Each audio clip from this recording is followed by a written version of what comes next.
वक्रतुंड महाकाय सूर्यकोटि समप्रभा निर्विघ्नं कुरु मे देव सर्वकार्येषु सर्वदा। विघ्न हरण मंगल करण गौरी सुत गणराज प्रथम निमंत्रण आपको पूर्ण की जो काज। जय श्रीमन नारायण। दोस्तों राधे राधे, ओम नमः शिवाय। आज भगवान शंकर की शरण में सर्वप्रथम मैं आपको 12 ज्योतिर्लिंगों में से प्रथम ज्योतिर्लिंग सोमनाथ जी की प्रादुर्भाव की कथा सुनाने जा रहा हूँ कि किस प्रकार उनका प्रागट्य हुआ। सूत जी कहने लगे, ऋषियों, राजा हुए दक्ष राजा ने अपनी 27 कन्याओं का विवाह चंद्रमा के साथ किया, लेकिन चंद्रमा अपनी जो रोहिणी नाम की पत्नी थी, जिन्हें हम नक्षत्रों के नाम से जानते हैं, उनसे अधिक प्रेम करते थे।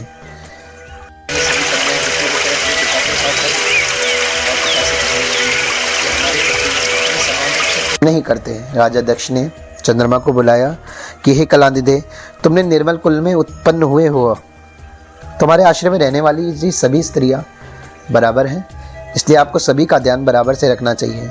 लेकिन प्रेम में इतने विवश हो चुके थे चंद्रमा कि राजा दक्ष की बात उन्होंने नहीं मानी। वे रोहिणी में आसक्त हो गए थे, दूसरी किसी की पत्नी का कभी आदर ही नहीं किया। इस बात को सुनकर दक्ष दुखी हुए।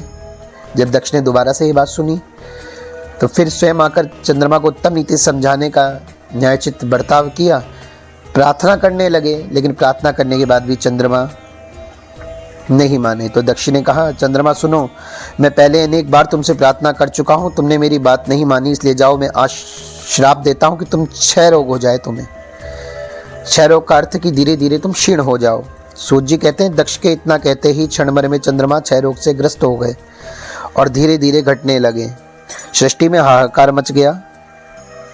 देवता ऋषि यो को जब चंद्रमा ने आकर अपनी स्थिति के बारे में अवगत कराया तो सभी इंद्रादि देवताओं के साथ ब्रह्मा जी के पास गए। उनकी सब बातों को सुनकर ब्रह्मा जी ने कहा, देवताओं, जो कुछ हुआ सो हुआ, अब वो पलट तो सकता नहीं है। एक काम करो, चंद्रमा देवताओं के साथ प्रभास नाम के शुभ क्षेत्र में जाए और वहाँ महामृत्युंजय मंत्र का जाप करे और पूजा करे और तपस्या करे। तब देवताओं की आज्ञा के अनुसार चंद्रमा सभी देवताओं को लेकर वहाँ पर पहुँचे और 6 महीने तक महामृत्युंजय का जप किया और वृषभदेव भगवान का पूजन किया।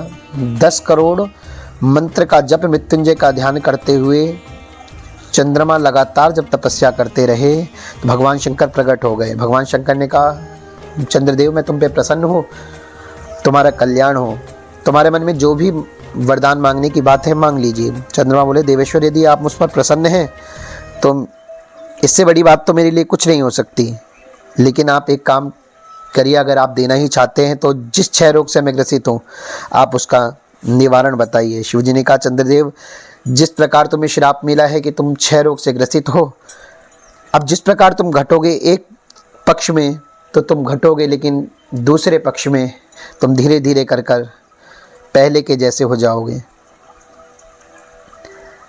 तदंतर चंद्रमा ने भक्तिभाव से भगवान शंकर की स्तुति की। इससे पहले निराकार होते हुए भी भगवान शिव फिर साकार हो गए। देवताओं पर प्रसन्न हो उस क्षेत्र के महात्मा को बढ़ाने तथा चंद्रमा के यश का विस्तार करने के लिए भगवान शंकर ने वहाँ पर जब भगवान शंकर प्रकट हुए तो उन्हीं का नाम सोमेश्वर कहलाया। बोले सोमेश्वर महादेव की जय। सोमनाथ जी के रूप में हमारे बीच में विराजमान हैं। हमें चंद्रमा को धन्यवाद देना चाहिए कि आज उन्हीं के पूजा तप के प्रभाव से हम भगवान शंकर का सुंदर स्वरूप का दर्शन आज भी इन खुली आंखों से कर सकते हैं। हमारे बीच में भगवान शंकर साक्षात भगवान भूतल को पवित्र करते हुए प्रभास क्षेत्र में विद्यमान है। वही संपूर्ण देवताओं ने सोम कुंड की भी स्थापना करी, जिसमें शिवजी और ब्रह्मा जी सदा निवास करते हैं। चंद्र कुंड इस भूतल पर पाप नाशन तीर्थ के रूप में प्रसिद्ध है।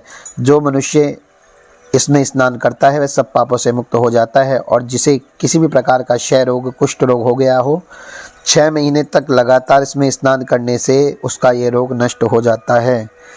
चंद्रमा निरोग होकर अपना पुराना कार्य संभालने लगे। और इस प्रकार मैंने आप लोगों के बीच में सोमनाथ की उत्पत्ति का सारा प्रसंग सुनाया है। सूत जी कहने लगे, मुनीश्वरों, इस तरह सोमेश्वर लिंग का प्रादुर्भाव हुआ। जो मनुष्य सोमनाथ के प्रादुर्भाव की इस कथा को सुनता है अथवा दूसरों को सुनाता है, वह संपूर्ण अभिष्टों को पाता है, सब पापों से मुक्त हो जाता है। बोले शंकर भगवान की जय। जय श्रीमन नारायण। दोस्तों, राधे राधे, ओम नमः शिवाय। अगर किसी भी प्रकार की कोई त्रुटि हो तो क्षमा प्रार्थी।